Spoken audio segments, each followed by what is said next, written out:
You know Gray Bar for electrical parts, but there's one more thing you may not be thinking of us for that can help maximize your next project's total value. Our pre-project planning services are designed to help you win the bid, save on labor costs, and keep your installers productive across your entire build. The sooner you call us, the better. Because when we're there from the beginning, we can anticipate your needs and help you solve problems before they become problems. Yep, Gray Bar does that.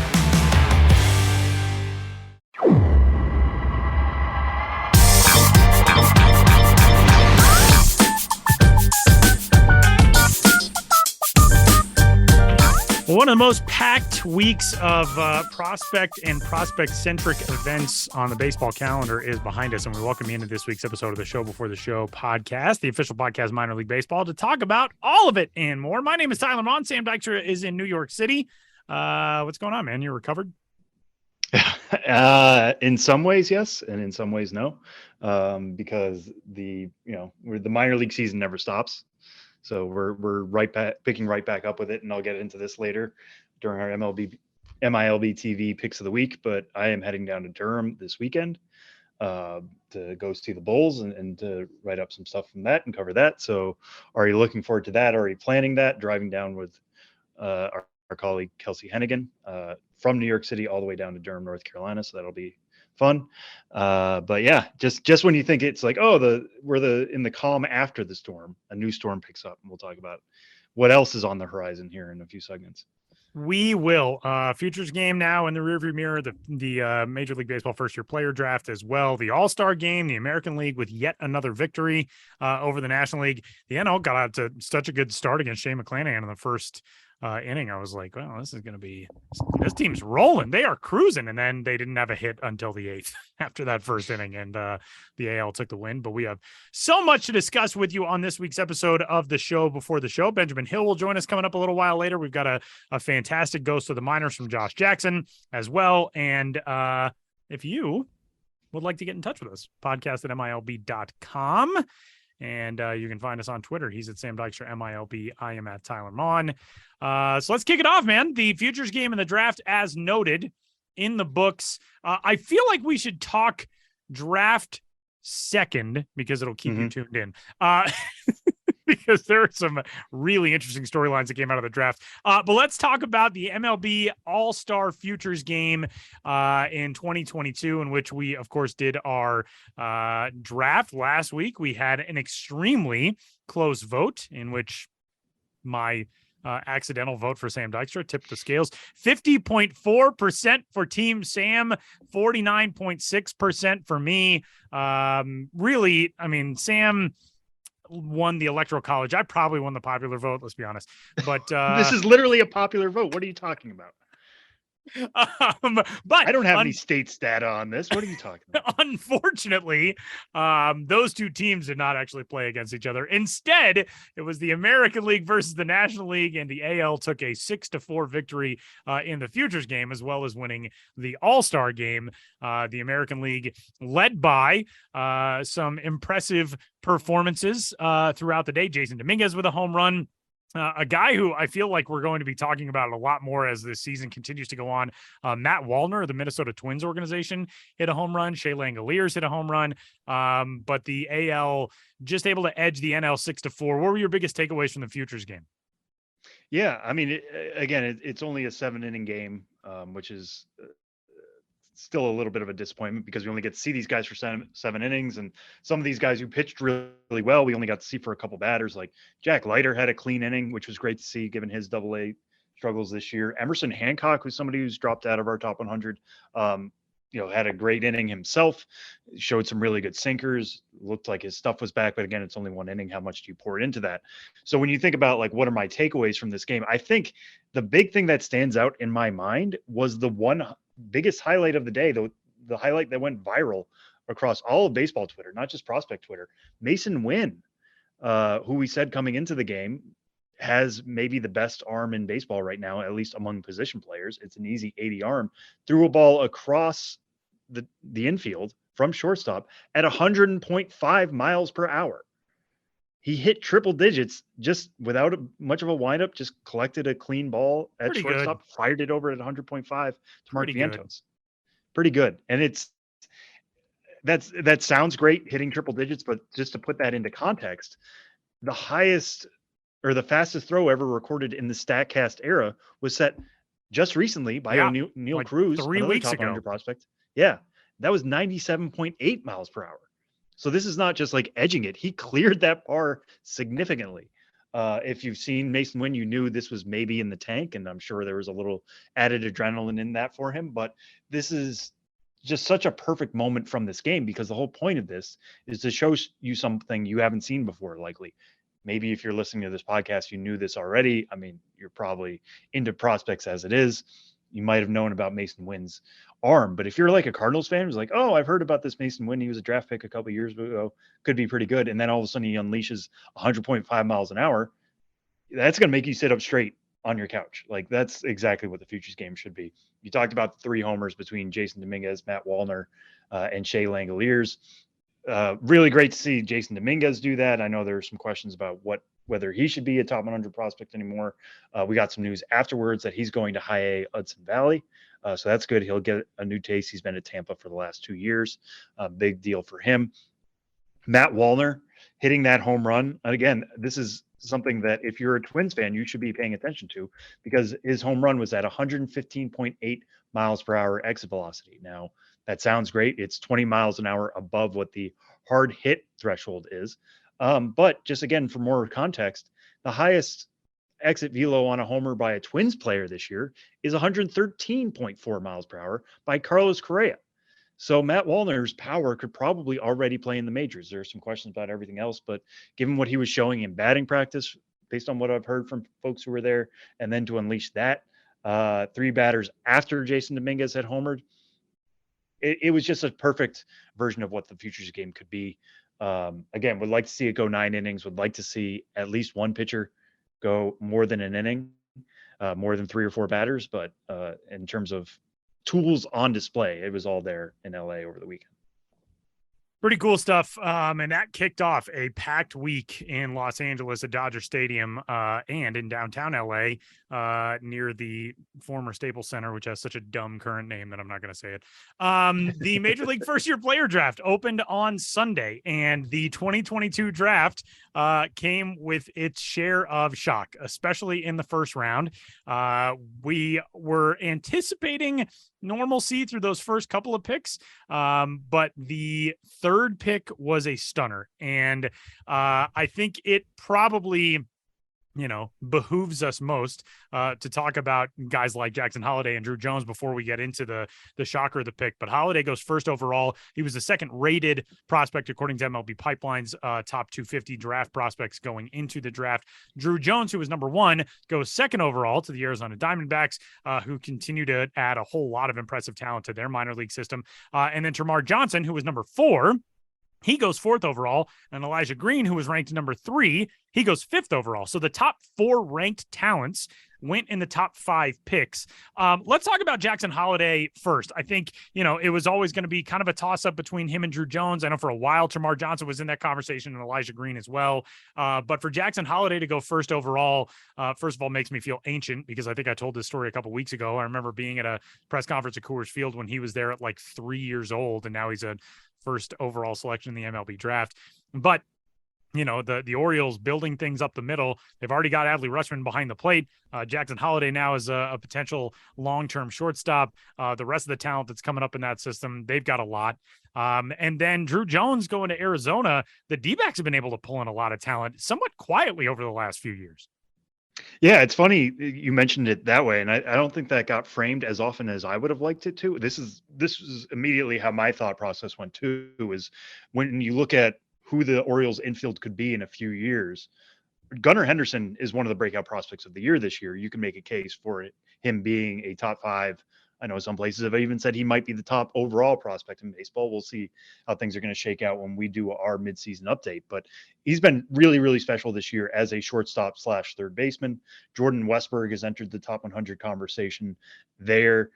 So if you have a future where, it's already 2/4, 1/2 of your infield could be top 100 prospects, and now you add the number 1 overall pick, Jackson Holliday, who I think is a more surefire shortstop than either of those 2 other guys. So Westberg could be second base, Henderson to be third.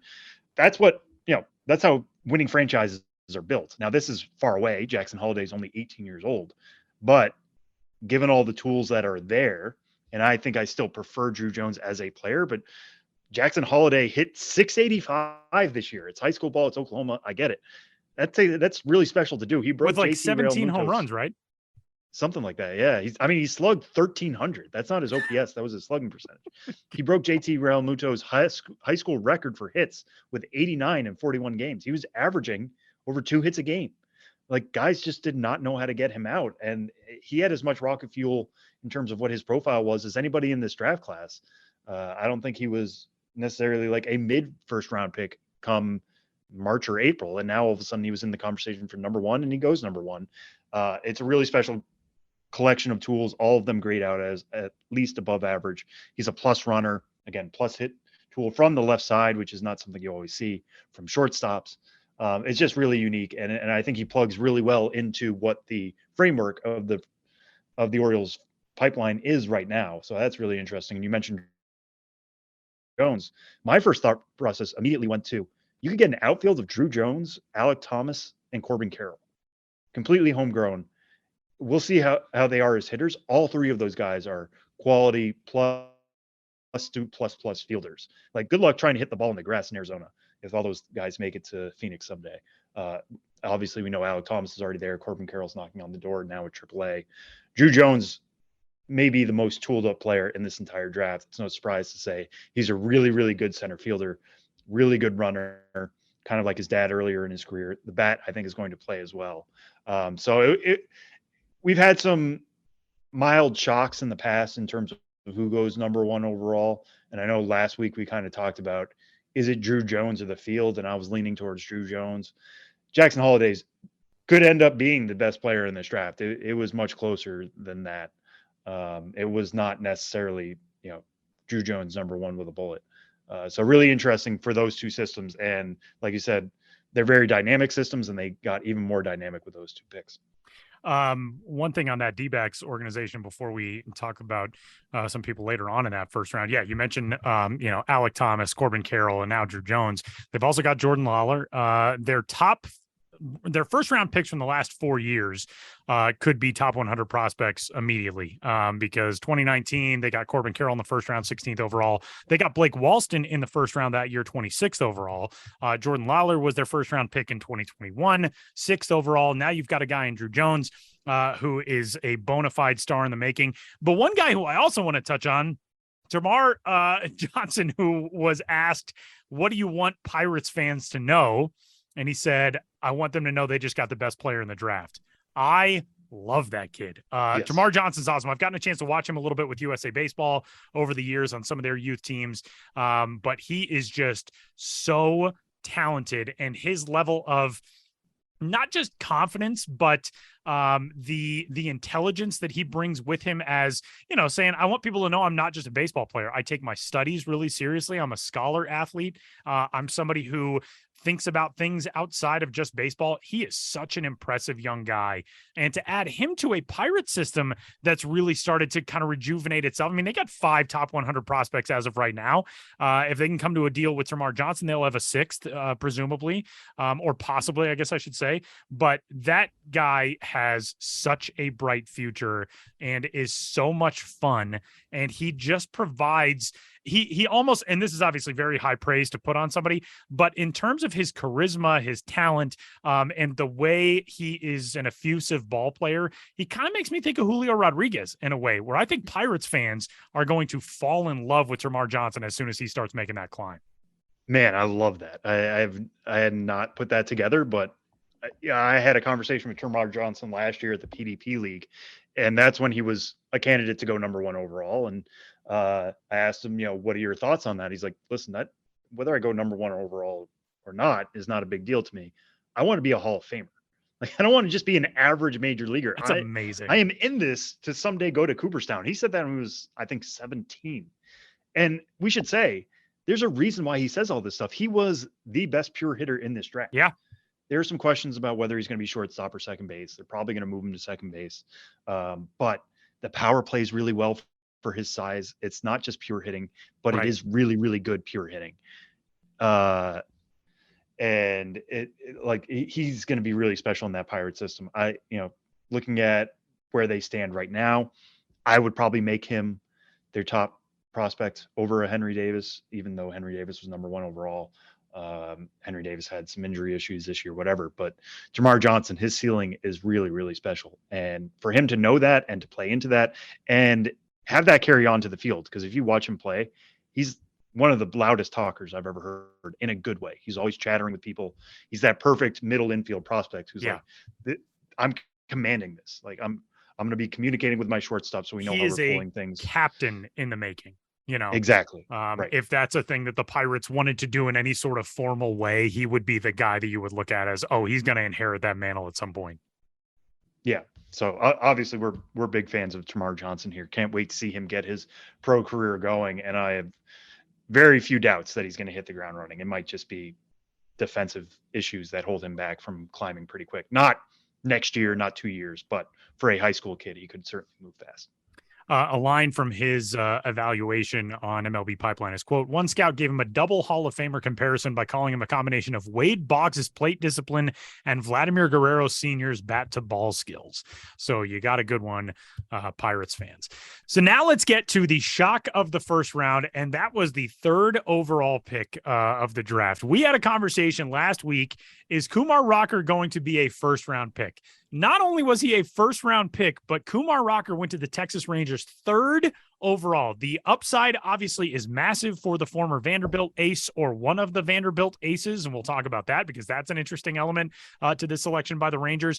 But a guy who did not come to a deal with the Mets after they took him in the first round last year, 10th overall.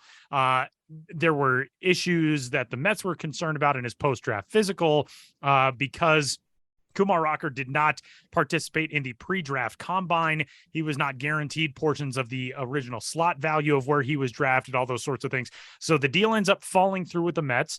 Kumar Rocker elects not to go back to Vanderbilt. Instead, he pitches this year in independent ball with the Tri-City Valley Cats. Demonstrates that he's healthy. The velocity is still there. The stuff is still there. But man, we were not anticipating third overall for Kumar Rocker. He now jumps into the Rangers organization where he joins his former top of the rotation fellow ace, Jack Leiter, who is already in that system with Double-A Frisco. Jack Leiter's had his struggles this year, but a guy who's still young and obviously, what a bright future he's got ahead of him.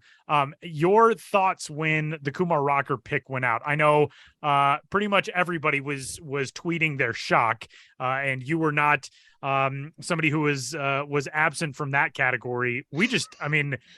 We thought if somebody wants to go for him in the first round, maybe there's going to be a steal in the back of the first round, whatever it is. And the Rangers they jumped on it. Yeah. I mean, it was a good lesson in many ways because I was shocked by it. And then a few hours later, I tweeted out again, like, it's been 3 hours since they made the pick. I'm still shocked that they did that. Having number 3 overall, they could have taken an Elijah Green. They could have gone with some of these other names on the board, a Brooks Lee, a Jacob Berry, Tamar Johnson was technically on the board for them. They could have gone Tamar Johnson, although I didn't see his name tied to them too often. And it still was shocking. I still have to say that because one thing we should say, Kumar Rocker did have shoulder surgery. That's one thing he shared with the clubs this year, is that something came up in the Mets physical. Sounded like they never revealed what it was. His side never came out and said what it was either. But going into this draft, they said, hey, by the way, he had shoulder surgery in the fall. We want everybody to know that. Here are the physicals. Here are the medicals. So you guys know that. Obviously, the Rangers were comfortable enough, having seen that, to take him number 3 overall. And I thought, okay, well, that's still crazy. But what needed to come out afterwards was the agreement that they had. Because this is different than other sports. This is not just always drafting best player available, although that's always what I'm going to advocate for. The bonus pools come into play here. Now, the Rangers didn't have a second round pick because they signed Corey Seager. They didn't have a third round pick because they signed Marcus Semien. I can't remember if those were flipped, but either way, they didn't have a second round pick or a third round pick. So you would think they needed to make a big swing with their first selection, or they could go the route that they did and they get Kumar Rocker. They agreed to a bonus that's already come out. It's already been reported that it's $5.2 million, which is a haircut of $2.3 million. That's $2.3 million in bonus pool savings that they could use later down the line. And guess what? In the fourth round, the guy who was still available because nobody thought they could afford him was Brock Porter, who MLB Pipeline had as the best healthy pitcher in this draft. So the Texas Rangers end up selecting Brock Porter in the fourth round. Seems like they're going to work something out with him. That hasn't been announced. It hasn't been official yet. We'll see. But you can use those savings on Rocker to get Porter, and now all of a sudden you have two of the best right-handed pitchers in the entire draft, despite not having a second or third rounder. It seems like they played it really well. Now, Rocker, despite the stuff coming back, it's still a risk. Good on him. He gets a bonus that's actually bigger than the one that he initially agreed to with the Mets last year. So this whole process seemed to have worked out pretty well for him. And you can see why he would tell the Rangers, yeah, I will take $5.2 million if you want to take me third overall and use those savings. But there is still risk there. He's a guy coming off shoulder surgery. We haven't seen him really pitch into a sixth inning yet. How is that shoulder going to hold up? He only had a handful of starts with Tri-City. It's going to be years until we really know if this strategy worked. But after day 2, when we saw them get Brock Porter, then it looked a lot better. It's still risk. Anybody could have taken Brock Porter at any time. They could have said, hey, listen, we're going to try. We know you have a number you want to sign at, but we're going to try to sign you anyways. And if not, you're going to go to school. Nobody else tried it. It worked out really well for them. So kudos to the Rangers for having that vision, for having the board play out the way it did. And now we get to see what these guys are going to be like in that Texas system. And you were one of these guys who mentioned this too, and you mentioned it here. But him and Leiter, if they are back in the same rotation, I just love that storyline. Yeah. We'll see what they could be in the rotation as number 4 and number 5, but that's still going to be really, really cool. And, it was one of the first things that he was asked about on his MLB Network interview, which was shortly after the Rangers selected him third overall. And, you kind of wonder what the relationship is sometimes between two guys like that who both have such high pedigrees with the routes that they've got through the amateur ranks in baseball and getting toward the first round of the draft and all that. But the smile on Kumar Rocker's face as soon as he heard Jack Leiter's name definitely made you feel like, oh, these are two guys who are going to push each other to get to the big leagues, be part of that rotation together. That seems like such a cool arrangement. And so congratulations to him and to the Rangers for being able to get somebody like Kumar Rocker. It's going to be pretty fascinating story to watch as the years unfold for him and for Jack Leiter. I've only got really one other question for you about the draft. We do have a story on MLB Pipeline by Jim Callis about the 6 teams with the best hauls in the draft. It's always difficult, in the Major League first-year player draft to really determine that. You can kind of determine it based on the talent that players bringing into an organization will make an impact with. But to project, well, this is going to be the best class by the time these guys are all through with their careers is kind of a fool's errand in baseball. That being said, 2 things. What stood out about the remainder of the draft to you? Were there any other themes or shocks or anything else? And whose draft class do you like best? Yeah, so the one I'll point out, we talked about the Mets in terms of Kumar Rocker and not signing him last year as the 10th overall pick. And because they did not sign him, they got the 11th overall pick this year. And Jim wrote about this. He actually named them his favorite haul of the draft. I would agree with that. I wrote that for the Pipeline newsletter. And, what the Mets system is right now is it's not thin. Obviously, you have Francisco Alvarez, you have Brett Beatty, Alex Ramirez, Mark Vientos, Ronnie Mauricio, whose stock has dropped a little bit, but still it's very top heavy. It needs to get deeper, and it's got significantly deeper through this draft, getting number 11 and then having Kevin Parada, who was probably the best college catcher in the country this year, was the best catcher on the board, drops to them at number 11. He's a no doubt pick at that spot.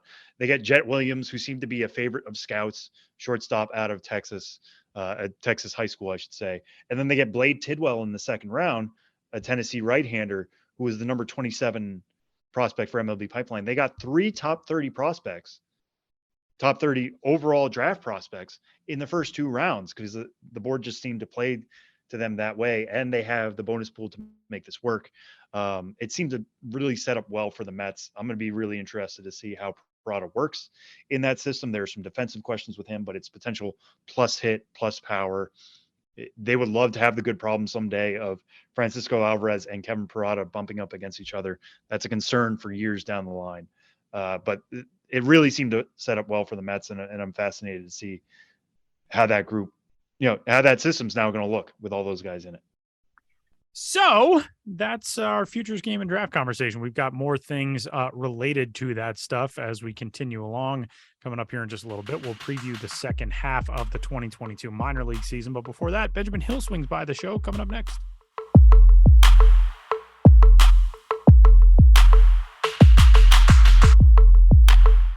Well, on this week, in which so much is happening on one end and not a lot is happening on another, we're going to bring in Benjamin Hill for his usual Ben's Biz Beat segment. Ben, how are you? Good. Yeah, it's the Ben's Biz Beat. That's the name of my newsletter. Subscribe to my newsletter, please. And yeah, Sam, I'm doing all right. As we were just talking off air, so to speak. Just such a crazy time in baseball recently with the All-Star game, Futures game, draft, so much else. And I feel a little bit of guilt that everyone else is like at peak busyness. And not that I'm not busy within my own stuff. It's a very busy time of year for me too, but it's not like it has been for you guys. I've mentioned it before, but I'm quite the outlier with some of this stuff. And yeah, I feel a little guilty that I'm not caught up in the madness the way everyone else has been. Well, don't feel guilty. I mean, it's just the way the calendar is working this year. And that brings us to the first thing I want to talk about with you is that this week, it is the All-Star break for Major League Baseball. It's also a bit of an All-Star break in name only, at least in those first two words, for minor league baseball. There are no full season games on Monday, Tuesday, Wednesday, Thursday this week. Full season games will return on Friday. And, what is this period kind of like for teams now? Because normally in a normal year, and I guess we have to go back to 2019 to look at what is a normal year, but there would be like an all-star game in the middle of the season. There would be some sort of break in that, but you might be hosting it. Now it's everybody has 4 days off. Nobody is playing. What do you think this time is like in front offices? Well, yeah, that's pretty unprecedented. Just a 4-day break in the middle of the season with no all-star games. I mean, I think that it's, an obvious thing to say, but a chance for everyone to just completely kind of not totally drop out. I mean, you're still preparing for the next homestand. There's still tickets to sell. There's still all like the day-to-day things of running a team. But I imagine this is the time you could take a couple days off, get a breather. And that's, I think, a good thing for a lot of people in the industry and anyone who works in baseball, as they call it the grind for a reason. So to have 4 days off in the middle of it, which has not really been how the schedule has been in the past. Usually when there were all-star games, usually wasn't 4 full days as a break, as an all-star break. And then, as you mentioned, when there are all-star games, one of the teams is hosting it. Usually, people from the front offices with all the other teams in the league are going to that game. A lot of socialization, and still stays pretty busy.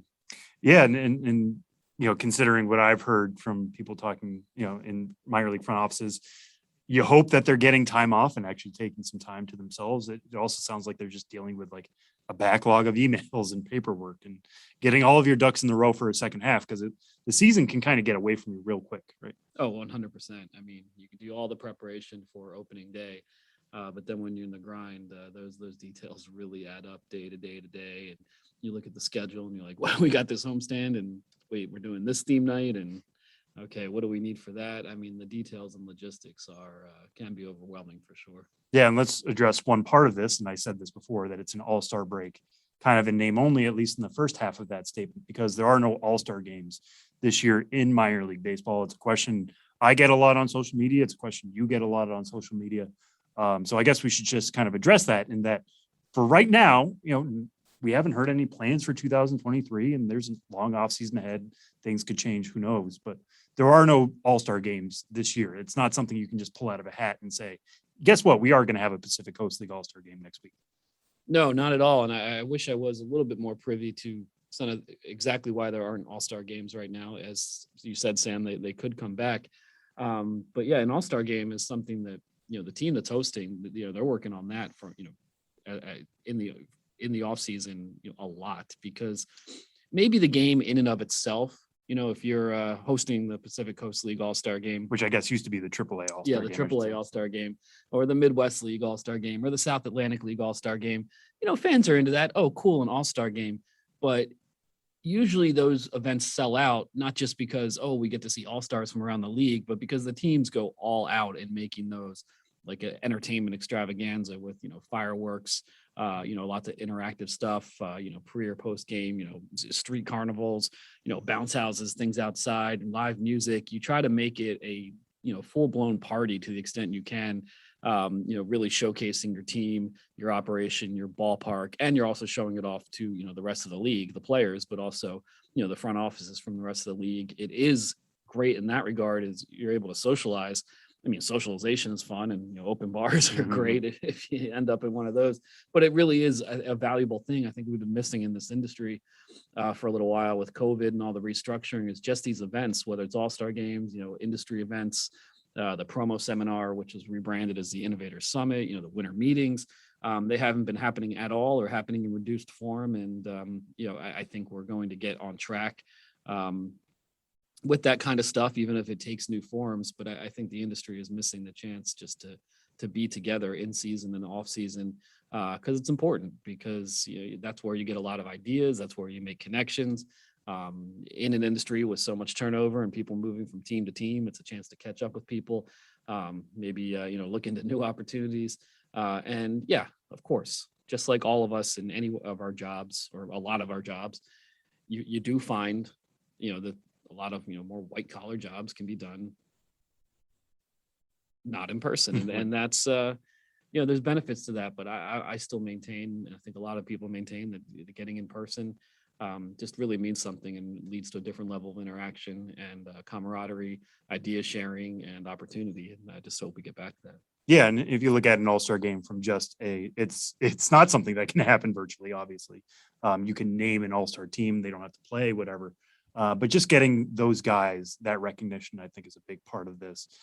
I'm sure, like you were talking about, with a lot of industry events right now, COVID played a big role in why there weren't games last year. Logistically, you didn't want to send everybody to one event, then have everybody spread out across the league again.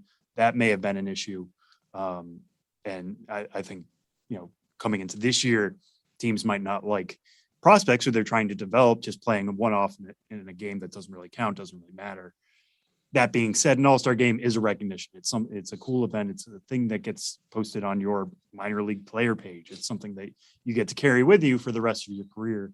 Some of these prospects, they may forget about it in a few years. Some guy who's like a 17th round pick who, wasn't even a all-conference player making an all-star team, that matters. That's pretty cool. So not that they're giving us votes in this, but hopefully they do come back in 2023. And if they do, we will talk about them here on the podcast.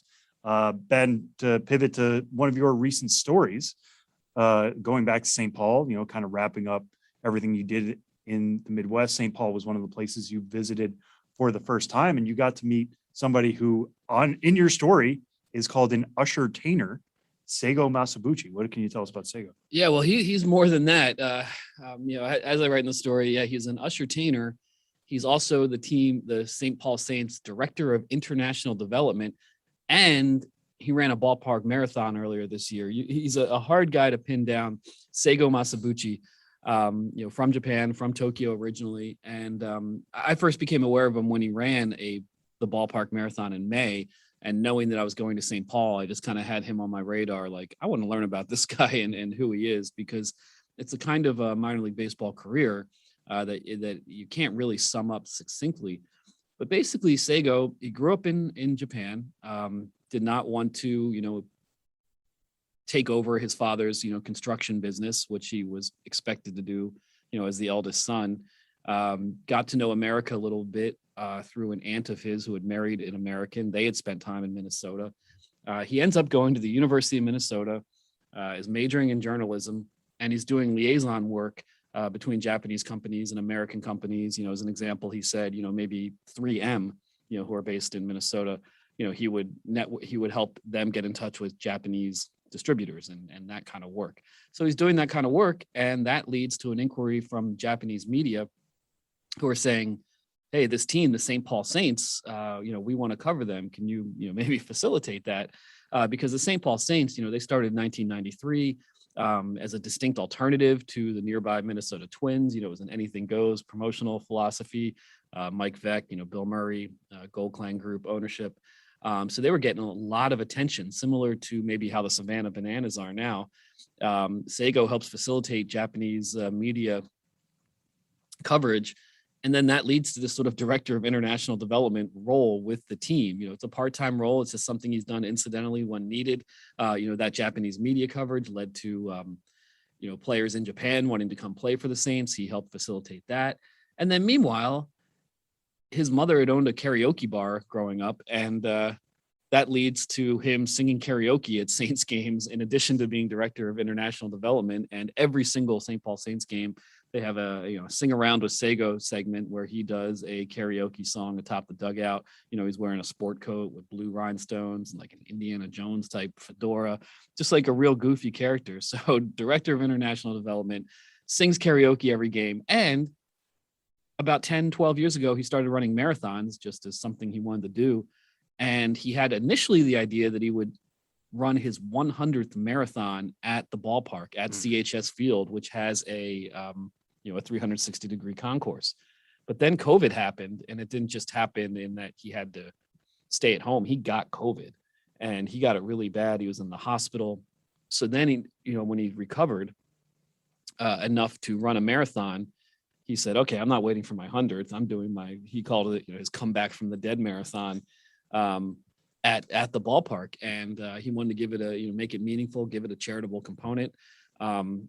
Mike Veck, his daughter, died in 2019 of a rare disease called Batten disease, his daughter, Rebecca.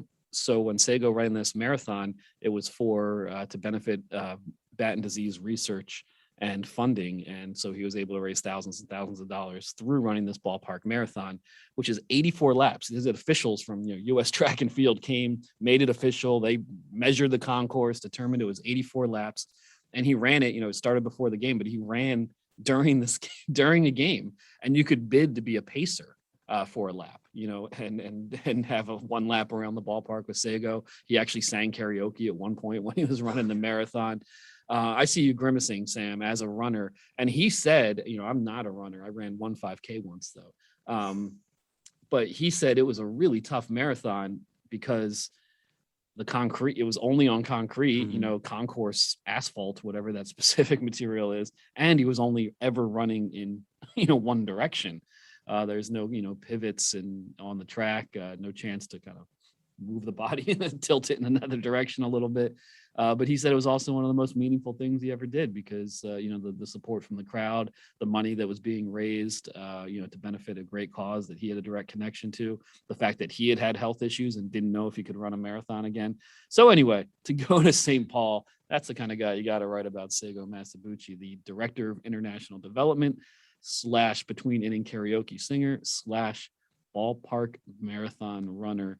And who knows what else. He said he's working on a soju bar concept at the ballpark now with a guy who used to own the Nagasaki Saints. Like the Saints became so popular in Japan, they once had a sister team in Nagasaki. Things go deep. I know this is one of those stories. We're always telling people to go check out Ben's stuff and to read it. And you definitely should do that to get even more from Seigo here. But just to see this rhinestone jacket is tremendous. And the hat, like you said, it's Indiana Jones style. It doesn't really fit, but it also fits incredibly well. I really like it.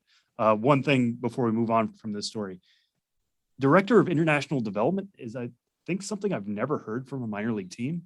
How much is this kind of unique to St. Paul, and the fact that how much does it kind of help that they are in a bigger metropolitan area compared to some of these other minor league teams? I think that helps. And it's also just very unique to Seigo and St. Paul. That he has his own company, he still does a lot of that kind of liaison work. Who knows what else? So it's a part-time job that I think is more just when they need him for something. But yeah, I've never seen a minor league front office with that role in any way, shape, or form. However the job was structured, because obviously, and it helped that he started that job when the Saints were independent teams, so they were. In addition to all the promotions and marketing and everything else, that was, on an independent team, you're also, creating your rosters. Obviously now, if you're a director of international development in baseball, almost certainly you're working on the player side of things and that sort of thing. But to do it the way he did was unprecedented, and just a really unique baseball career. Yeah, no, definitely for sure. And these are some of the great Ben Hill stories from the road that I think you have to be there and experience somebody like Seigo to really get these stories. Just one more time, we teased it a little bit last week, but your next road trip is coming up in a week and a half now. What is today? We are recording. Well, it doesn't matter what today is. Yeah. Right. Yeah. Yeah, we're recording this a bit early because actually, my next trip is not a ballpark trip, but I'm going on a little vacation. I guess my own all-star break. I used to never go on any vacations during the season. It was sacrilege. But now I have a family and I have to make decisions that go beyond myself, which is not cool. But anyway, I'll be out of town, going to your neck of the woods, Sam, broadly speaking. I feel like you're struggling to pronounce it right now. I am. I'm just hoping you say it. I'm going to No, you need to say it first. Gloucester. Gloucester. I'm going to Gloucester. At least you didn't pronounce the C this time. Yeah, for 4 nights. And then I'm going to get back. Yeah, I didn't call it Gloucester or Gloucester or whatever. Yeah. Then I get back. I'll be back home for about 1 day, and then the next trip starts to I think I mentioned on last week's episode, but of course I'm going to mention it again. Oklahoma City, July 27th. The Dodgers, Tulsa Drillers, July 28th, and Wichita Wind Surge, July 29th and 30th. That'll be my first time in Wichita, and they're the only team, the Wind Surge, the only ballpark, Riverfront Stadium, that I have currently not been to. So looking forward to finally getting there and then saying, once again, I've #been everywhere. So that trip starts on Tuesday, July 26th, and we'll go through the remainder of that week. And I'm looking forward to it. So that is coming up soon after my own restorative little all-star break vacation.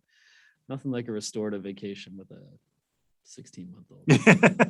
Yeah, my only other piece of advice if you go to Gloucester, well, 2 pieces of advice. One is obviously get the seafood because it's never going to be fresher. But 2, do you know what movie was based out of Gloucester, Massachusetts? There might be several, but there's one that comes to mind. I can't think of one off the top of my head. It's not this movie that I'm currently looking up, so don't look at my screen. Okay. Well, and it was this one. It was the most recent Best Picture winner, Coda, was based in Gloucester, Massachusetts. Wow, I had no idea. But the movie I am thinking of is The Perfect Storm, which is based off a book. Yeah. But my piece of advice is if you see George Clooney and he's captaining a ship and he's offering to take you into the Atlantic, say, no, George Clooney, I've seen this movie before. Not in Gloucester. Say, thank you, George Clooney, for the offer, but no thank you. Yeah. Or Mark Wahlberg, either of the 2. Not today, George. Not today, George. Not today. We need you back here and on the road next week. So, like you said, by the time we'll talk, you'll probably be on the road. Yeah, I guess we will. I'll be talking to you guys in Tulsa, probably. There we go. Yeah, I look forward to it. Hopefully the phone does not melt. Yeah, hopefully. Yeah. Many dangers between now and then. But we'll catch you next week, Ben. I'm looking forward to it.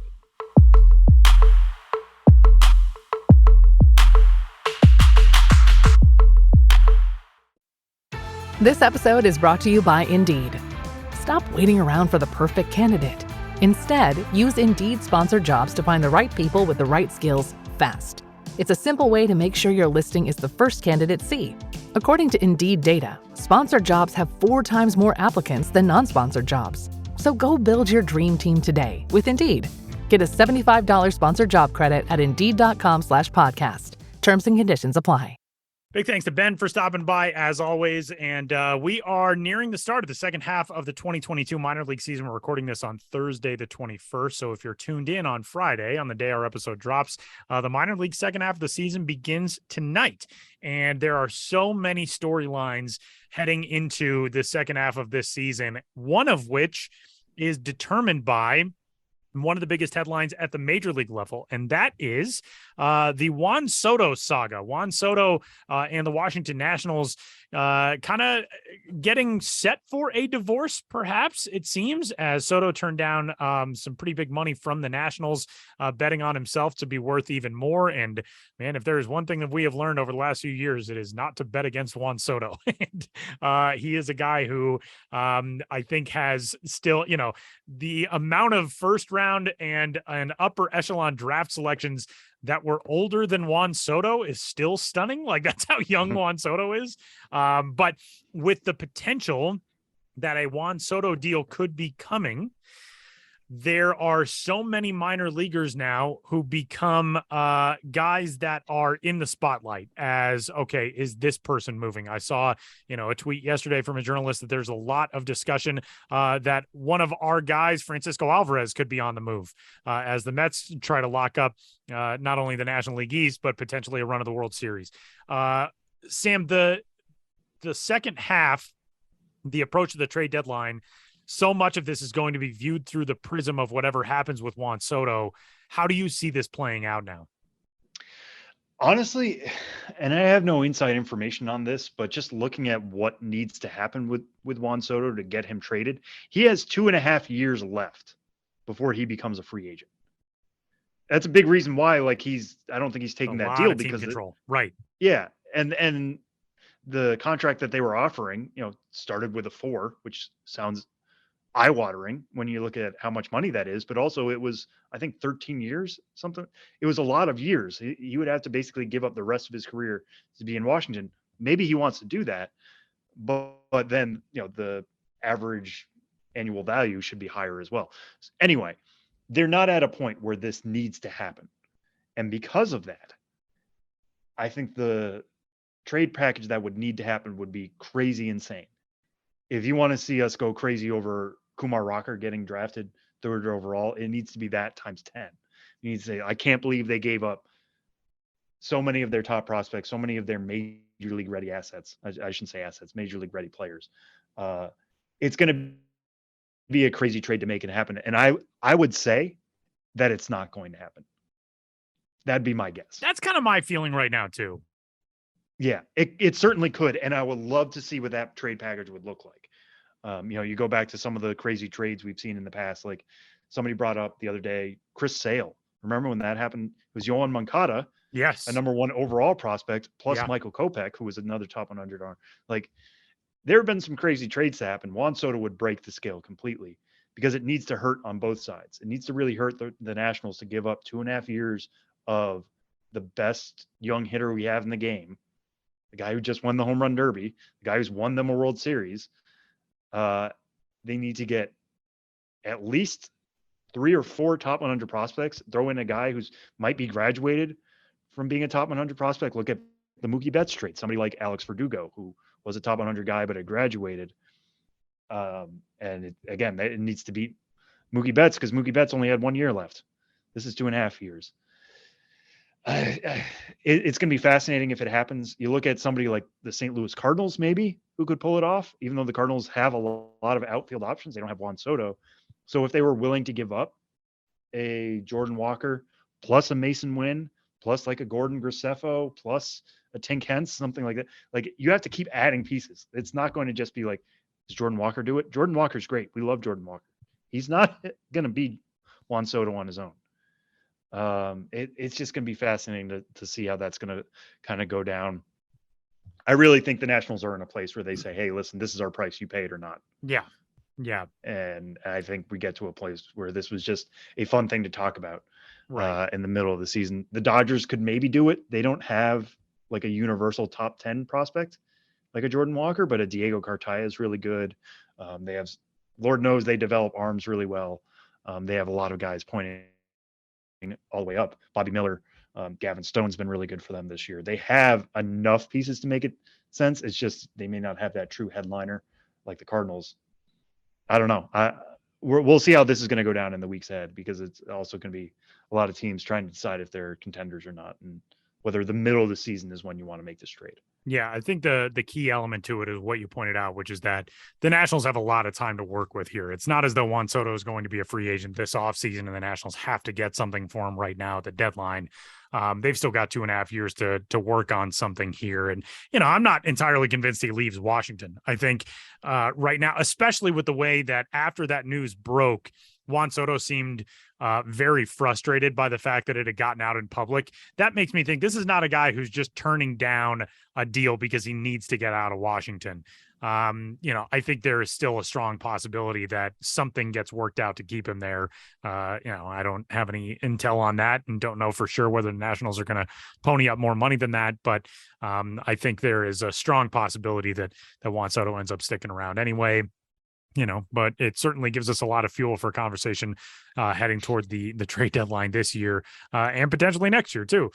So with all of that in the sense of play for the second half of the season, what else are the biggest themes as we approach the second half of 2022 on the minor league side?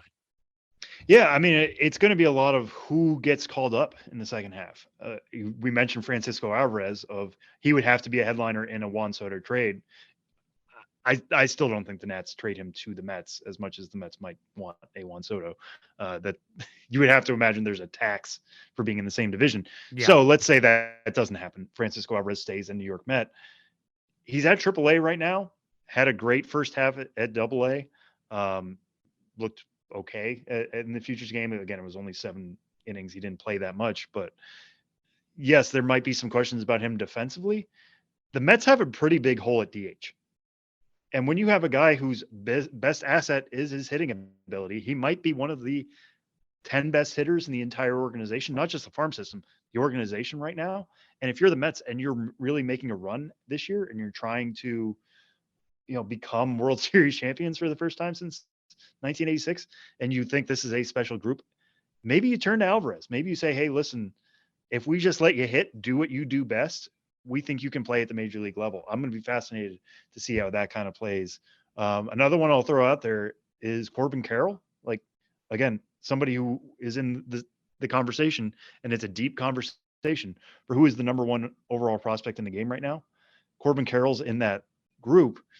Another guy who just reached AAA. The D-backs are definitely not contending in the second half, but they've also really liked to push him aggressively and give him challenges. That happened last year at high A when they moved him to high A, despite being a high school guy. He got hurt pretty quick, but then they pushed him to the major leagues and were like, hey, we want you around scouts. Then after only a handful of games at high A last year, they moved him to double A. He's passed that test. Now he's at triple A. Maybe they realize like, hey, this guy does best when we challenge him. If we just let him languish, we're not going to get the best Corbin Carroll that we want. Maybe it's best if we give him a taste of the majors. And that would be huge for Arizona in the second half. It would give fans something to watch, someone to follow. So that would be really interesting. And also, what are the Orioles? Yeah. Now? Yeah. Is this team a legit contender? Or is this team that's still, a step or two away in a rebuilding process? Yeah, I think that's a very valid question. Yeah. Like DL Hall is basically major league ready now. I think he's getting strikeouts almost by the dozens in starts. He's working deeper into starts. That was a big thing for him coming into the year after some injury issues. So he definitely seems like he's going to Baltimore soon. But also, if you get to a point where you're the Orioles and you're 3 games out of a wild card spot come August, September, do you look at adding Gunnar Henderson? Like, Jorge Mateo is a good defensive shortstop right now. He's not a good hitter. Gunnar Henderson's a very good hitter. He's super young for the AAA level. He'd be even younger for major league level. But again, like, why not? Well, give it a shot with this young core. Like, let them play together now, and especially play meaningful games in September, which have not happened in Baltimore in a long time. There's a lot of time between now and then. A lot could change. They could go on a slide and be like 3 games under 500 come September, and this isn't the conversation anymore. But it's a conversation now, and it's fun to talk about, especially for years we've been saying that we hope the O's would turn the corner, and now it seems like they're almost there. Another team that I think a lot of people have been cheering for to turn the corner for a while is the Seattle Mariners. And as of July 1st, the Mariners were 37-42, 5 games back of a wild card spot. They have since rattled off 14 wins in a row. They are 1 game up on Toronto for the final wild card spot in the American League, and or for the second wild card spot in the American League, I should say, with the revamped postseason format. 3 wild card teams in each league this year.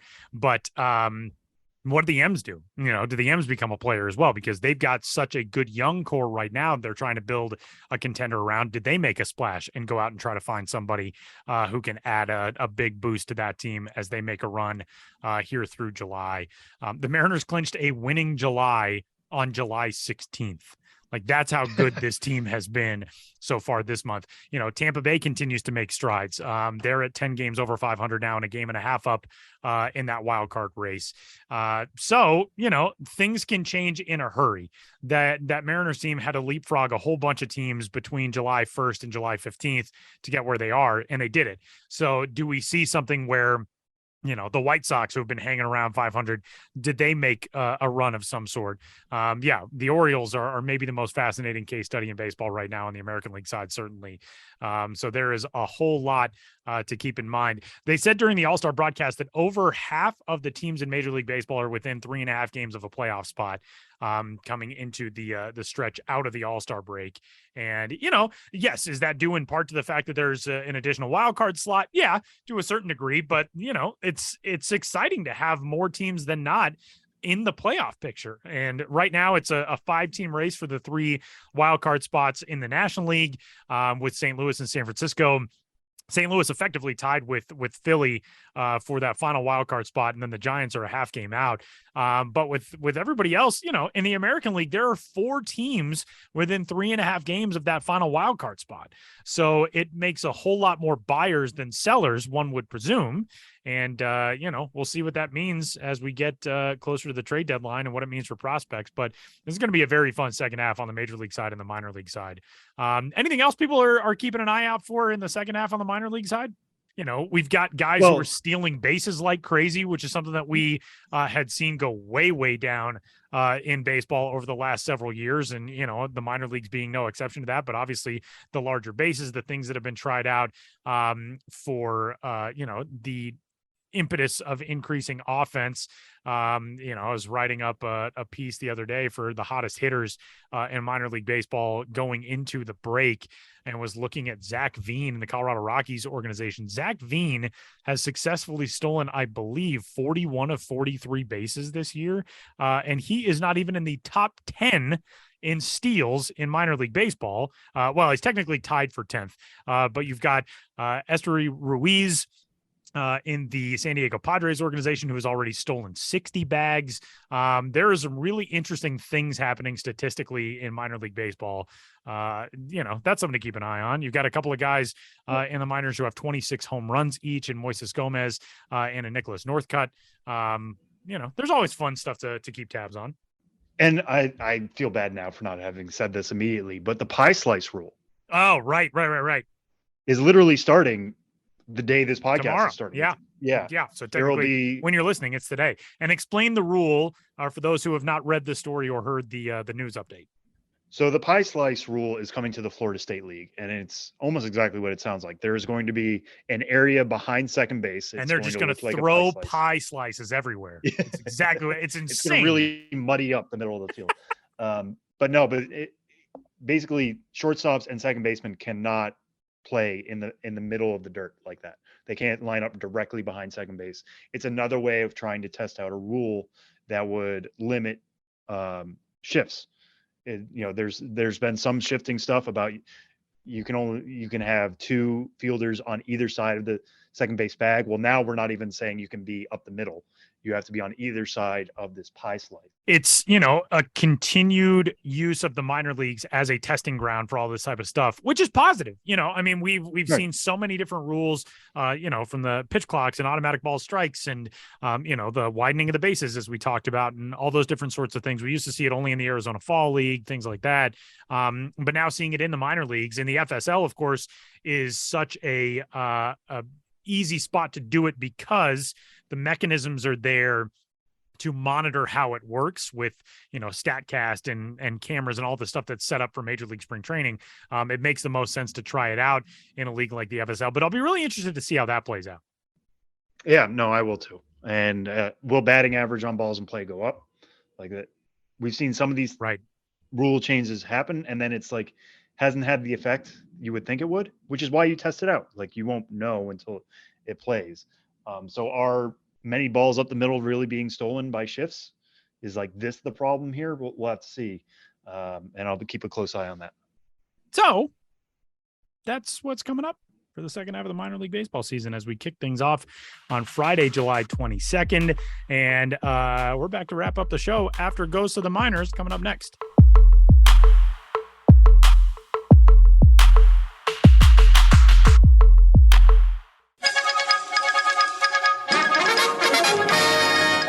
interrupt this podcast to bring you another thrilling edition of Ghosts of the Miners. Now, here's your correspondent and host, Joshua Jackson.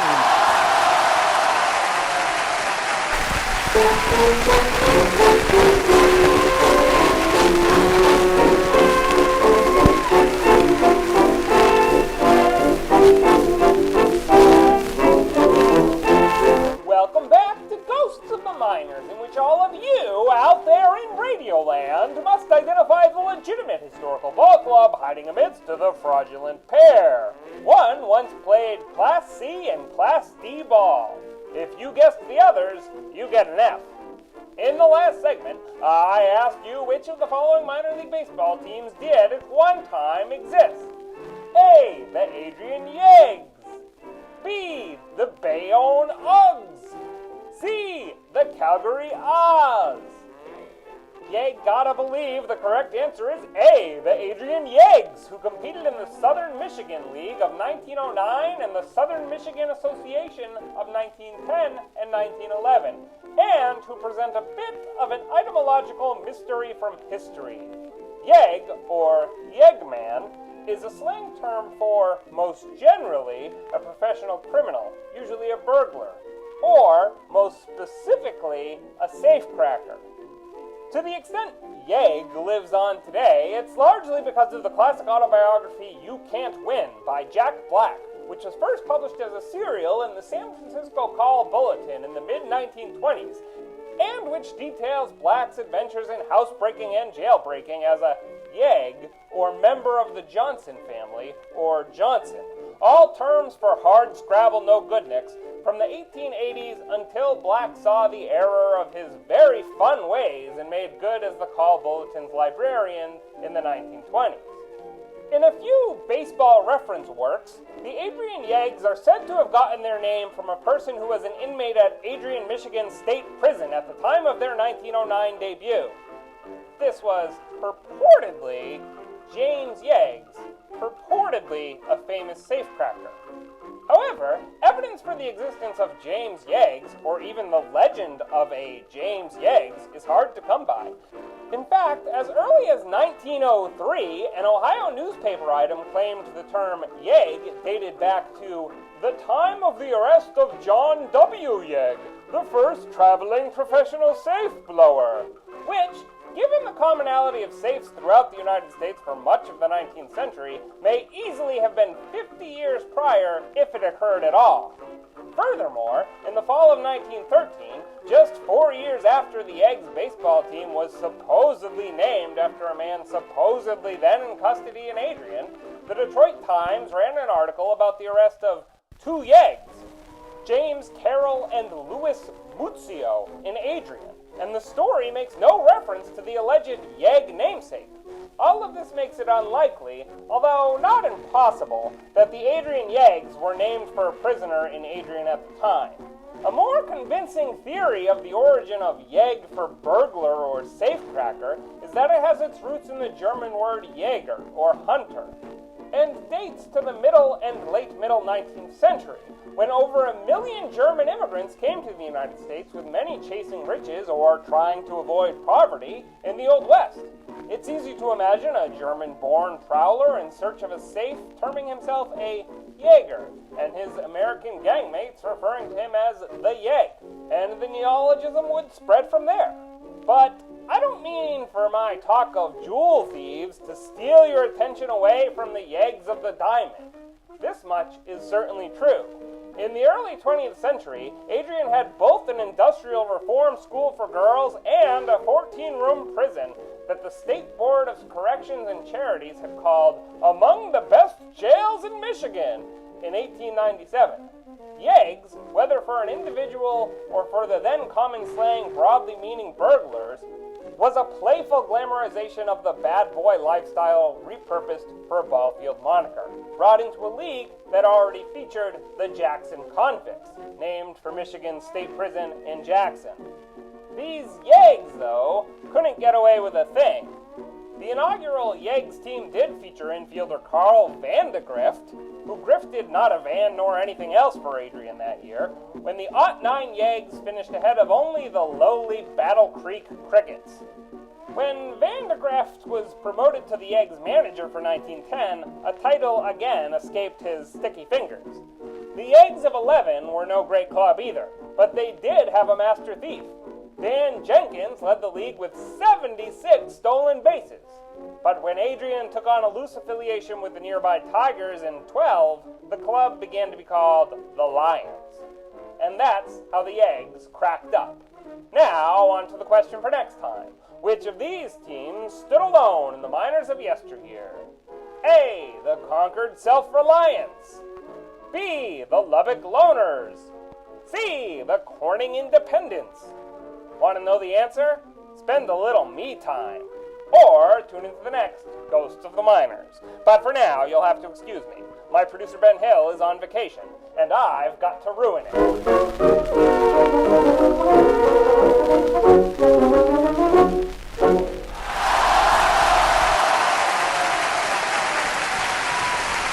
Final segment of this week's episode of the show before the show. Again, you can get in touch, podcast at MILB.com. And you can find us on social media. Sam's at Sam Dykstra, MILB. I am at Tyler Mon. And Sam, MILB TV, where you can catch all of the best talent across minor league baseball. What are you watching this weekend / next week? Yeah, so this one is pretty immediate. The show comes out Friday. The next day, on Saturday, I will be down in Durham, North Carolina for our MLB Pipeline Game of the Month. I'll be down there with Kelsey Hennigan, as I mentioned earlier in the show. I'm really excited for that one. For the matchup, it's Durham against Norfolk. So we'll be getting Curtis Mead on one side. We'll be getting Gunnar Henderson, Jordan Westberg on another side. It'll be really fun to watch all those guys play. But we're going to be providing lots of cool content around that game. We're going to be doing a pregame Instagram live showing you Durham Bulls Athletic Park, one of the cooler stadiums in all of minor league baseball. Many of you have heard about before if you've ever seen Bull Durham. Slightly different park, obviously, but still some cool historic notes there.